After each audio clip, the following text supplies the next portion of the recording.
decided to I'll redo the video. So me and Logan are going to go and jet wash the Lonnie now, because it looks a tip on the outside. It's covered in crap all over it, so we're going to go and clean it now. So we'll bring you back once we jet wash, well, when we're at the jet wash now. We'll bring you back and we'll do a little time lapse of me cleaning the Lonnie, getting it all shiny, ready for going to Henschel's, because it's going to Henschel's tomorrow. So I can't give it him all dirty, so we'll get it all clean.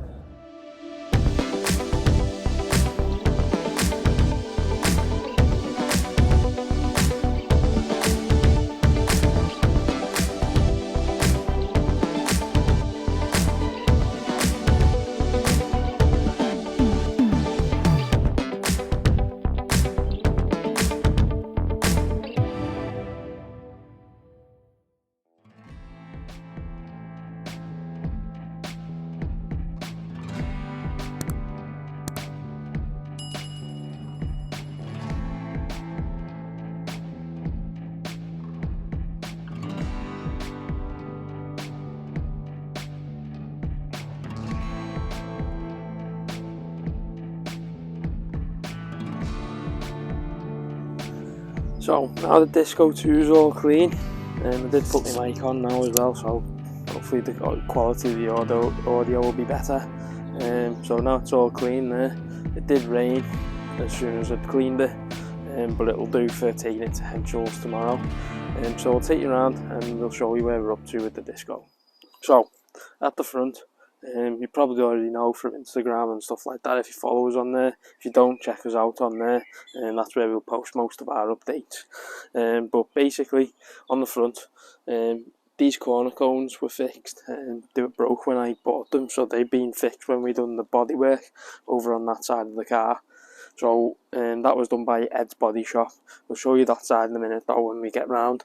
But both these corner cones were fixed when we done the bodywork.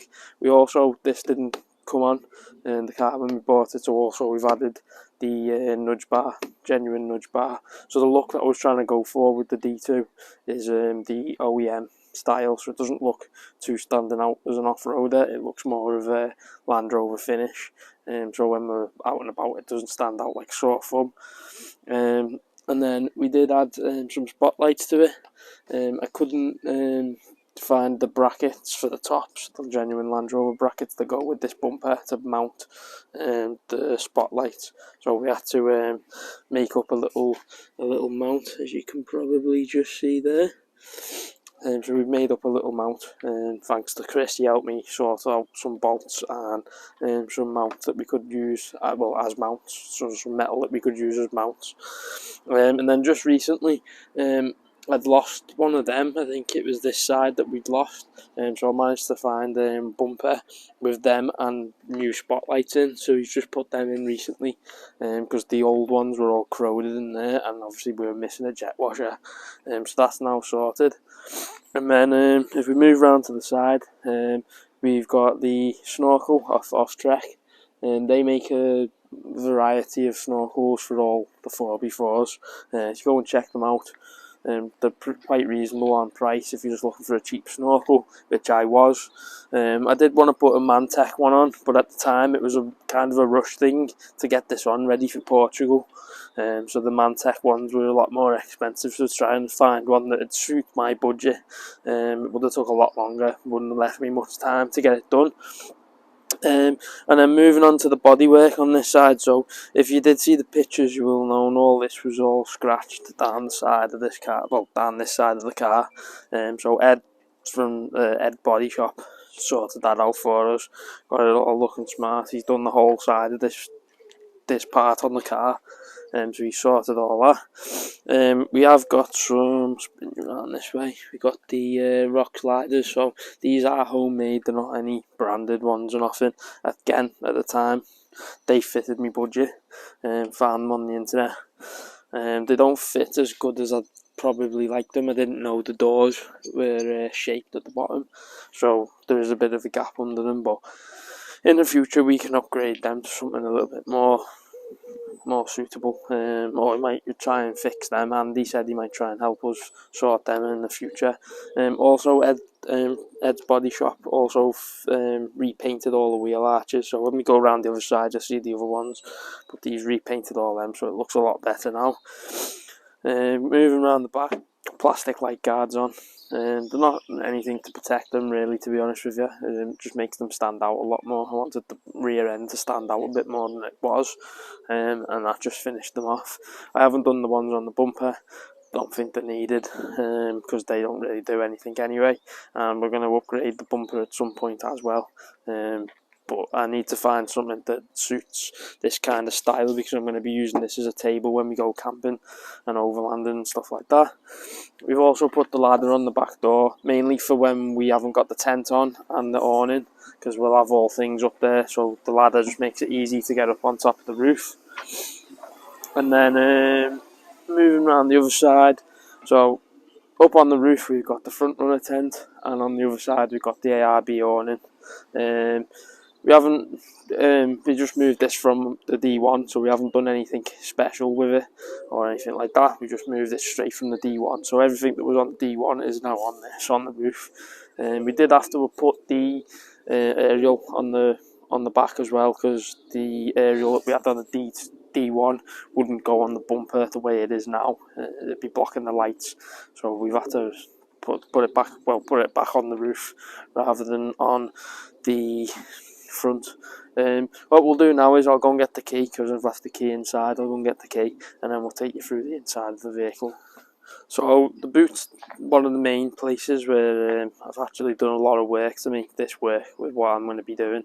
As you can see, we've got the not the light guards, window guards in on the windows all the way around. We've used some molly on them as well, so we've got a first aid kit, we've got the jet boil in that one there, the tea kit, and we've got some handy wipes there, and some soft shackles on the door there as well. And then we've got the other things like the triangle for when we were in Portugal. Got some of them things for when we're in Portugal again, but again they'll work when we go on more abroad trips. And then we got these boxes off Josh out of his D2.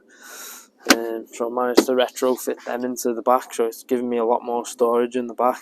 And then obviously when all this is loaded up, I'm hoping it'll sit level with that kind of area there when it's all loaded up, so we'll have a bit of space on this area, and then all the camping,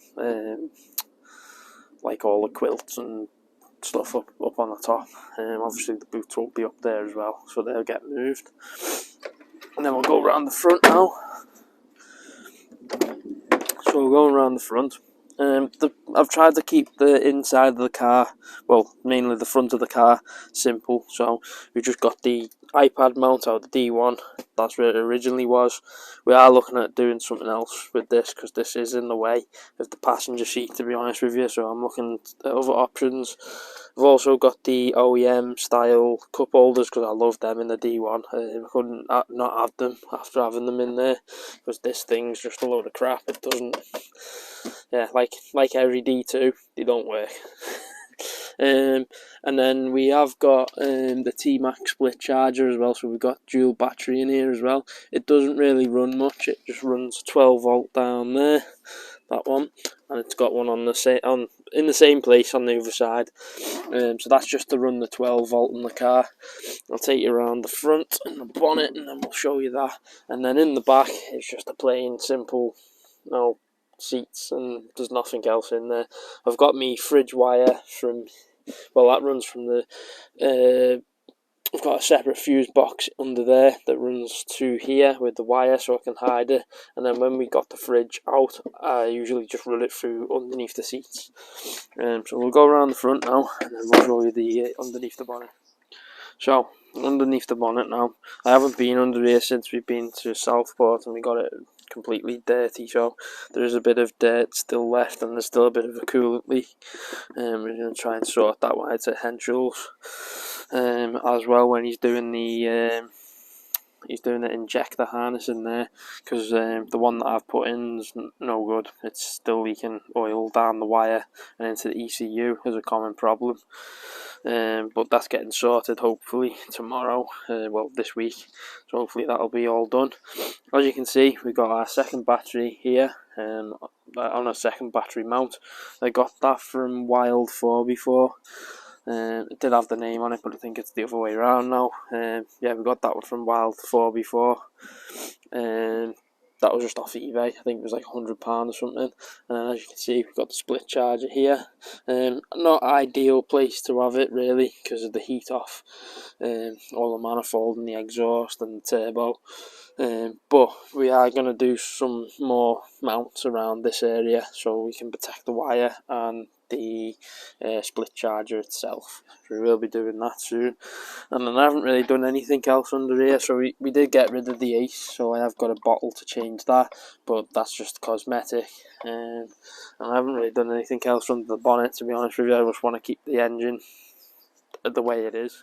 So yeah, thanks for watching. If you've watched this video, I don't know whether anyone's really interested in where the D2's up to. Hopefully we can do a better video with the walk around when we're out camping, and I can go through all the camping gear in the back as well and show you where the setup's going to be when we're camping, rather than what it looks like now. It'd be nice to take you around with all the camping gear in, but I don't want to put all the camping gear in just yet because, like we say, it's going to Hentrel. So that was the reason why we cleaned it today, and then we've took you around it while it was clean. The other video, there was missing bits, and the phone was playing up, the audio was playing up, so we put the mic on this time. So hopefully this has fixed it. So yeah, hopefully it'll be better quality for you guys to watch. And hopefully you've enjoyed this one. Make sure you like it if you've enjoyed it. Make sure you subscribe, and we'll probably see you on the next one.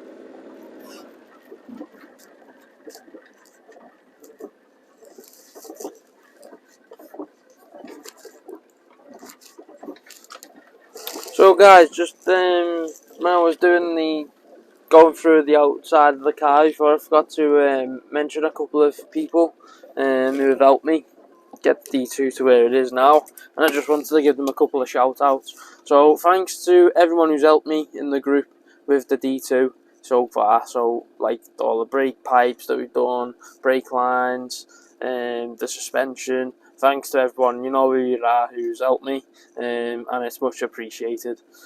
Also, thanks to Andrew from Maverick 4 before and LR Parts for helping out with obviously parts and the Overland stuff, the front runner gear, helping with the roof rack for some bolts. There was loads of things, so I'm not going to go over them all. Also, thanks to Darlow Welds for helping out with the welding on the car. He's done a top job. All common, well, not all the common problems on a D2, but some of them. We've also got to do the wheel arch next, where the mud flap is. That's the next thing that we'll be doing. With Darlow doing that in the next couple of weeks, hopefully.